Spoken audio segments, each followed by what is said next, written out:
Recorded Books and RB Digital present In the Shadow of Alabama by Judy Reene Singer. Narrated by Monda. Prologue. My father was a difficult man. I always knew that. He carried a suitcase of grievances throughout his life, things I didn't understand and didn't care to. He never spoke of his time in the Army Air Force. That's what it was called when he was a soldier. He had served during World War II, and it hadn't been good. I knew that much. But his death left a family of walking wounded, flayed open by his hot temper, shattered to the core by his nasty insults. How my mother bore him for so long was a puzzle, yet she wept when he died. And now we stood together for his funeral. My sister, my uncle, my mother, and me.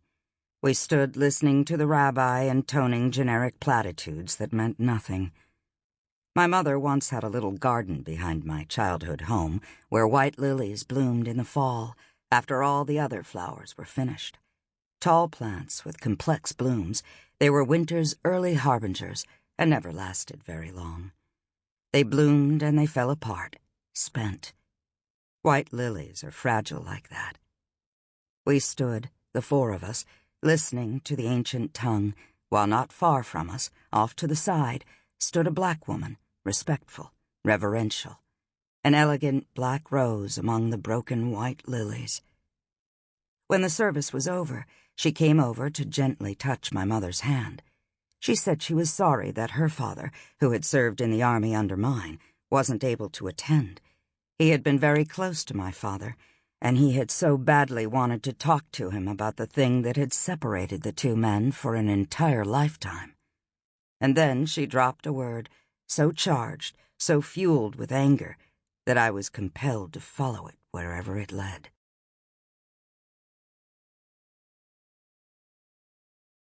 Chapter 1. A white horse gives the herd away. That's what Malachi always says. A band of wild, dark horses fleeing from predators into the safety of cut-slate mountains to seek their refuge inside the brown and violet shadows of twisted brush can be immediately betrayed by a flash of a white horse. Malachi's my farm manager, and he always likes to tell me how nature separates dark and white horses. Or maybe, eventually, the dark and white horses separate themselves. He was never clear about that. Still, the white horse is ostracized, shunned, becoming an outcast, driven to live at the fringes of horse society, left behind to fend for himself because his bright color can spell death for the rest. Malachi always squeezes his eyes shut before telling me that part, as though he has to first envision it. "Funny thing about horses and color," he says, finally opening his eyes and settling himself down with a grunt onto a bale of hay. His fingers fuss through the strands before selecting a thin stalk to slide between his lips. "Horses can't help themselves splitting apart like that. It's always been that way. It will always be that way. It's nature's rules." It made sense to me. I could picture a white horse moving across burnt sienna hills like a flash of lightning slicing through a thunderous sky.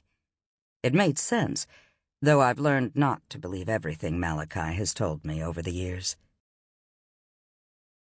Malachi Charge had come with the farm, along with the tractor, the extra motor for the well pump, and 6 bags of lime, although they were all in better shape than he was. When I first met him 10 years ago, I couldn't help but notice the slight tremor in his hands, the barely perceptible drag of his left leg, the pale cast of cataracts in his dark brown eyes. "I'm 75, he told us then. He was 6 foot, thin as a 10-penny nail, and wearing clean but faded jeans, a short-sleeved yellow shirt, and a tan newsboy cap tilted back atop his thick white hair.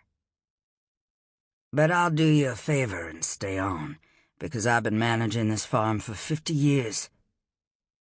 Though the deed showed that our horse farm had only been in existence for 18, we didn't quibble with him. We're not farmers by occupation, David and I, only by optimism. Sample complete. Ready to continue?